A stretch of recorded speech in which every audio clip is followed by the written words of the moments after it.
Le vent entre dans ma chambre. Je suis dans la salle de bain, adossée à la porte. J'entends le toit de mon immeuble se soulever et j'essaie juste de ne pas y laisser ma peau.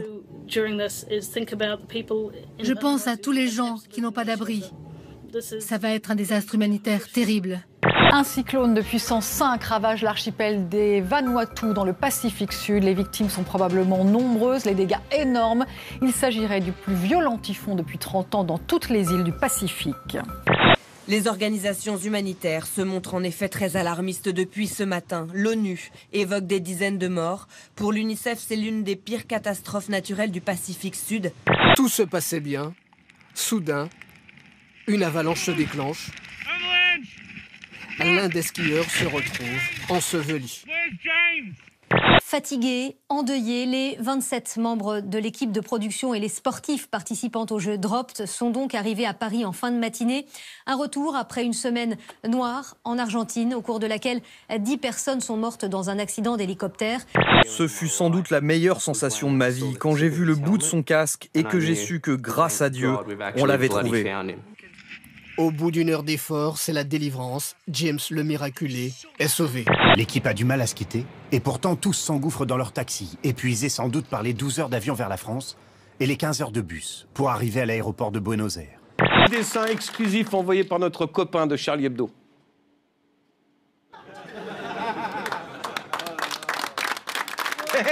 Sourire aux lèvres ce soir, Manuel Valls a fait son entrée sur une chanson au titre éloquent « Get Lucky », être chanceux. Car de la chance, les socialistes en auront besoin.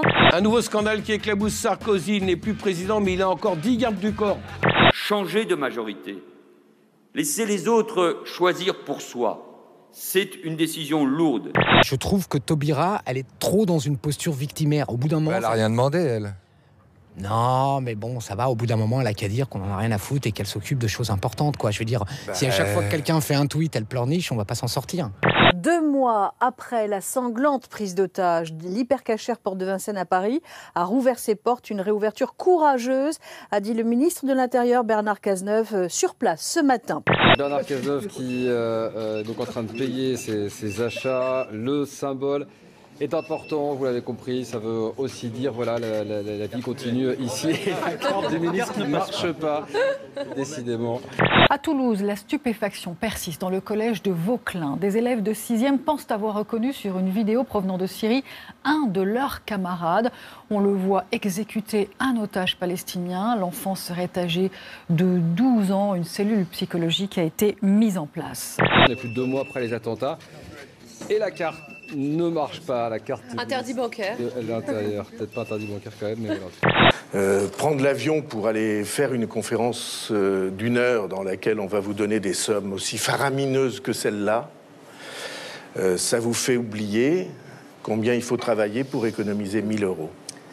Je crois qu'il s'agit là de sujets trop vitaux pour nos concitoyens qui ont du mal. Ouais, mais bon, monsieur Bayrou, là, vraiment, si on pouvait, parce que j'ai un sujet là sur les handicapés. Enfin, Je voudrais juste que vous disiez un petit mot sur le personnage. Bonjour François. Je sais que vous avez de l'amitié pour le personnage. Voilà, donc vous savez tout. Mais non, mais je veux en savoir plus. Allez, bonsoir. Bientôt, ce nom et ce logo devraient disparaître. L'UMP sera-t-elle remplacée par les Républicains? C'est une possibilité.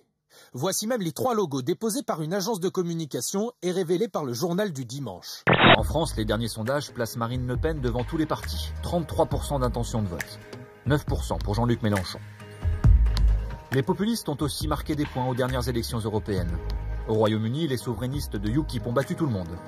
Ils sont eurosceptiques, comme le Sinn Féin de Gerry Adams en Irlande. Pendant 5 ans, ici, Éric Zemmour, il a parlé. Pendant 5 ans, ces thèses ont été tous les samedis. Comment osez-vous dire qu'on a diabolisé? Eh bien, les résultats... Vous le regrettez? Oui, je le regrette. Malgré, oui, parce que je suis en train de me rendre compte que j'ai participé à la banalisation de ces idées-là. Au Danemark, les nationalistes du Parti populaire danois et le mouvement contre l'Union européenne cumulent plus de 34% des voix.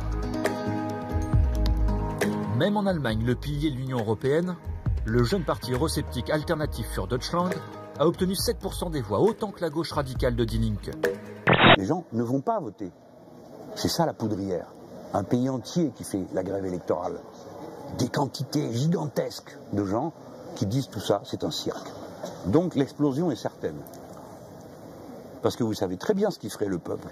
Il virerait tout le monde en disant hop, retournez à la maison. Ah, moi aussi, hein. Et d'ailleurs, ça me faciliterait la vie. Hein. Mais bien sûr, tout sera emporté. Absolument tout. Et Madame Le Pen avec le reste. À 830 mètres d'altitude, vue plongeante sur cette forêt de gratte-ciel au milieu du désert. Au loin, le golfe Persique. Et les yeux de l'aigle qui cherche son chemin. Après 4 tours complets, il repère au sol une main gantée, celle de son maître fauconnier, un Français. Les ailes fermées, l'oiseau plonge alors vers celui qui lui a appris à voler. Une descente à plus de 90 km/h.